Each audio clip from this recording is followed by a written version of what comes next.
Assalamualaikum warahmatullahi wabarakatuh. Pada pertemuan kali ini kita membahas tentang teori fungsi negara.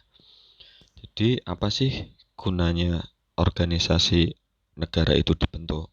Atau dengan kata lain, fungsi negara itu sebagai sarana atau alat untuk mencapai tujuan daripada negara. Sini ada beberapa paham atau ajaran yang mempengaruhi fungsi negara. Yaitu yang pertama, anarkisme, nihilisme. Yang kedua, individualisme, liberalisme. Yang ketiga, sosialisme, komunisme. Yang keempat, fasisme, nazisme. Ini saya kutip dari bukunya Prof. Igede Pancaastawa ya. Anarkisme dan nihilisme. Kedua paham ini saling terkait ya. Anarkisme kemarin sudah dibahas tentang teori lenyapnya negara, bahwasanya anarkisme itu itu tanpa pemerintahan ya, anarkisme. Tapi esensi dari anarkisme itu bahwasanya masyarakat atau individu atau seseorang itu tidak mau dipaksa dipaksa oleh negara ya. Jadi negara itu tidak boleh mencampuri urusan perseorangan atau individu, sehingga mestinya fungsi negara itu ya hanya untuk memelihara keamanan saja. Terus kemudian nihilisme, ini suatu bentuk ekstrim pada bentuk anarkisme ya. Bahwasanya paham nihilisme itu meniadakan segala nilai-nilai yang ada di masyarakat, termasuk nilai agama, moral, etika. Sehingga di sini keberadaan negara itu sudah tidak diperlukan lagi, atau bahasa kasarnya negara itu ya harus dilenyapkan. Terus kemudian paham individualisme, liberalisme. Kedua paham ini juga saling terkait, bahwasanya individualisme ini ajaran yang menempatkan kepentingan individu sebagai pusat tujuan hidup manusia. Jadi kepentingan individu itu lebih diutamakan daripada kepentingan sosial atau kepentingan masyarakat.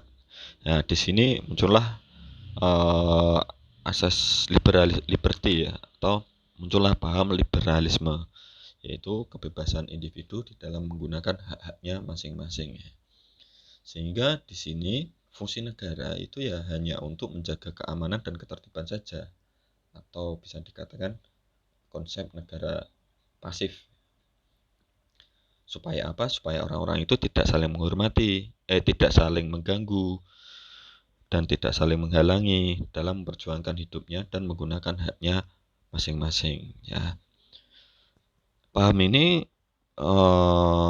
individualisme ini memunculkan apa? Biasanya kalau dulu setelah abad pertengahan ya, dan setelah abad pertengahan itu muncul tuan-tuan tanah ya, sehingga memunculkan bentuk pemerintahan yang feodalis ya. Tuan-tuan tanah, hak-hak partikuler ya. Nah, kebalikannya dari tadi, lawannya individualisme yaitu sosialisme, komunisme ya. Sosialisme ini pada dasarnya kepentingan masyarakat itulah yang didahulukan atau yang diutamakan daripada kepentingan individu.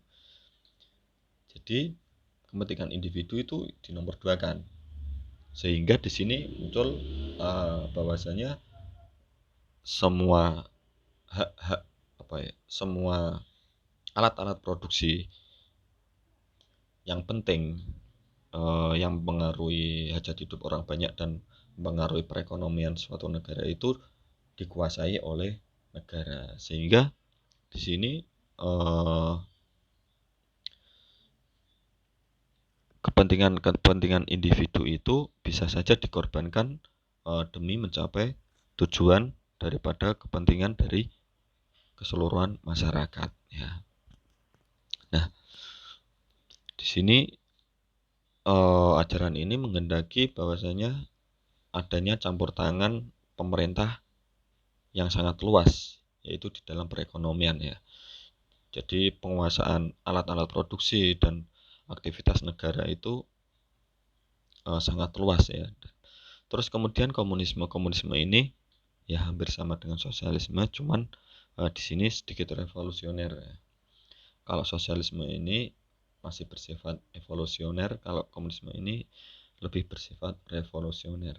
yaitu paham yang bertujuan untuk menciptakan masyarakat yang berdasarkan kepemilikan alat produksi dan meniadakan kelas sosial. Jadi semua alat-alat produksi yang ada di dalam suatu negara itu dikuasai oleh negara. Jadi pada dasarnya komunisme ini tidak menghargai atau tidak mengakui adanya hak partikular atau hak-hak yang dimiliki oleh swasta, ya. Kalau sosialisme itu masih mengakui cuman dalam batas tertentu, tidak boleh berlebihan. Akan tetapi kalau komunisme ini tidak, semuanya dihapus hak-hak partikular atau milik swasta, ya. Nah, ini fungsi negara anggapannya bahwasanya negara itu sebagai alat pemeras kelompok ekonomi yang kuat terhadap kelompok ekonomi yang lemah. Sehingga di sini komunisme itu meniadakan semua kelas sosial, ya. Itu sosialisme, komunisme. Terus kemudian fasisme, nazisme. Fasisme ini berkembang di Italia, ya. Benito Mussolini pada pemerintahannya Mussolini itu bahwasanya fasisme itu paham yang berdasarkan prinsip kepemimpinan dengan otoritas yang mutlak atau bersifat absolut, di mana diperintah pemimpin dan kepatuhannya itu berlaku tanpa pengecualian, ya. Jadi di sini hak individualitas sebagai manusia itu hilang demi kepentingan negaranya, ya. Nah, jadi fasisme ini sangat absolut, ya. Terus kemudian nazisme ini hampir sama, cuman nazisme itu merupakan paham dari partai politik Nazi, ya, atau nasional sosialis. Nah, singkatannya Nasional Sosialis Deus Arbiter Partei, NSDAP. Jadi Nazi itu nasional sosialismus, ya. Dan pahamnya ini menyerupai paham fasis tadi, juga sangat absolut dan sangat mutlak di dalam menjalankan atau menyelenggarakan negaranya. Jadi fungsi negara di sini, individu itu fungsi negara itu suatu kolektivitas yang memiliki kekuasaan yang mutlak. Jadi sama sekali tidak ada individualitas warga negara di situ. Demi kepentingan apa? Kepentingan negaranya. Nah, nazisme itu berkembang di negara Jerman, kalau fasisme di negara Italia. Nah, itu paham-paham yang mempengaruhi fungsi negara. Sedangkan di sini ini ada beberapa teori fungsi negara menurut para ahli, ya. Dulu zaman Yunani, Socrates, fungsi negara itu menciptakan hukum, ya. Menciptakan hukum yang harus dilakukan oleh para pemimpin atau penguasa yang sudah dipilih secara demokratis, ya, atau sudah dipilih oleh rakyat. Nah, itu menurut Socrates. Terus kemudian pada abad ke-16 di Perancis, bahwasanya fungsi negara itu diplomasi, defensi, finansi, justisi, polisi, ya. Diplomasi itu kaitannya dengan hubungan antar negara atau hubungan luar negeri. Defensi itu terkait fungsi keamanan dan pertahanan negara. Finansi itu fungsi keuangan atau menyediakan keuangan negara. Justisi itu untuk fungsi mengadili atau menyelenggarakan ketertiban, ya, atau menyelesaikan perselisihan antar warga negara. Terus kemudian polisi itu untuk ketertiban, ya. Polisi itu mengurus kepentingan yang belum menjadi wewenang, ya, atau ketertiban, termasuk ketertiban, keamanan, ya. Kalau defensi itu tadi pertahanan, ya. Nah, kalau polisi itu kebijakan yang belum diatur dari 4 tadi ditambah dengan ketertiban dan keamanan. Terus kemudian menurut John Locke itu legislatif, eksekutif, federatif, ya. Legislatif itu apa? Untuk membuat peraturan, eksekutif untuk melaksanakan pemerintahan, Terus kemudian federatif itu untuk mengurusi urusan luar negeri ya, federasi. Termasuk menyatakan perang atau menyatakan damai ya. Terus kemudian Montesquieu. Montesquieu ini menyempurnakan dari paham dari menurut John Locke ya tadi ya. Kalau Montesquieu itu menyempurnakannya menjadi legislatif, eksekutif, yudikatif. Ya, yudikatif itu apa? Yaitu untuk menyelenggarakan fungsi mengadili ya, atau untuk mengawasi agar semua peraturan itu ditaati oleh masyarakat. Terus kemudian Van Vollenhoven. Van Vollenhoven itu ada fungsi regeling. Regeling itu untuk membuat peraturan, Bestur itu untuk menyelenggarakan pemerintahan, Rechtspraak itu untuk sama yudikatif tadi ya, fungsi mengadili. Terus kemudian politi itu untuk ketertiban ya atau keamanan. Terus kemudian menurut Goodnow, Frank Johnson Goodnow itu policy making dan policy executing. Policy making itu membuat apa? Kebijakan negara untuk masyarakat. Terus kemudian kalau policy executing itu untuk apa? Fungsi melaksanakan kebijakan. Terus kemudian Wolfgang Friedman. Nah, ini di sini ada fungsi provider.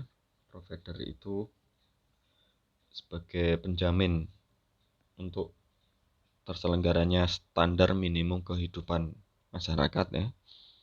Sebagai jaminan untuk menyediakan atau memenuhi standar minimum dari kehidupan masyarakat secara keseluruhan.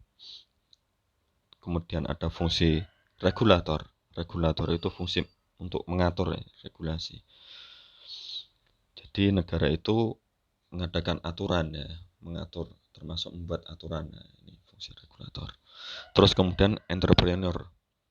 Entrepreneur itu untuk mengembangkan sektor ekonomi ya, melalui pembentukan badan usaha, BUMN ya misalnya, atau BUMD, badan usaha milik negara, badan usaha milik daerah. Nah, sehingga bidang-bidang usaha itu bisa berkembang. Terus kemudian fungsi umpire. Umpire itu sebagai wasit ya. Di sini wasit itu ya untuk mengadili bagi pihak-pihak yang berselisih atau bersengketa. Terus kemudian menurut Merriam, Charles Edward Merriam, ini fungsi keamanan ekstern, fungsi ketertiban intern, fungsi keadilan, fungsi kesejahteraan umum, fungsi kebebasan. Terus kemudian menurut Miriam Budiarjo, fungsi melaksanakan penertiban, fungsi kesejahteraan dan kemakmuran rakyat, fungsi pertahanan, fungsi menegakkan keadilan. McIver, fungsi intern dan fungsi transformasi. Kalau fungsi intern itu untuk menjaga ketertiban, melindungi kepribadian warga negara ya, perlindungan, perkembangan dan konservasi. Kalau transformasi itu untuk mengembangkan atau meningkatkan atau mengembangkan kebudayaan, meningkatkan kesejahteraan, termasuk meningkatkan perekonomian. Dari teori-teori fungsi ini umumnya di sebuah negara-negara modern itu dalam tiap-tiap kekuasaan negara itu biasanya terbagi dalam apa yang dipaparkan tadi Montesquieu ya, yaitu ada fungsi legislatif, fungsi eksekutif, dan yudikatif. Itu biasanya di konstitusi modern ya.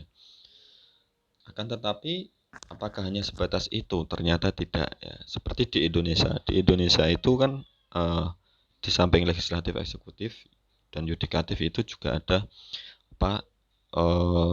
BPK ya, pemeriksa ya. Nah, itu kan juga di luar itu ya.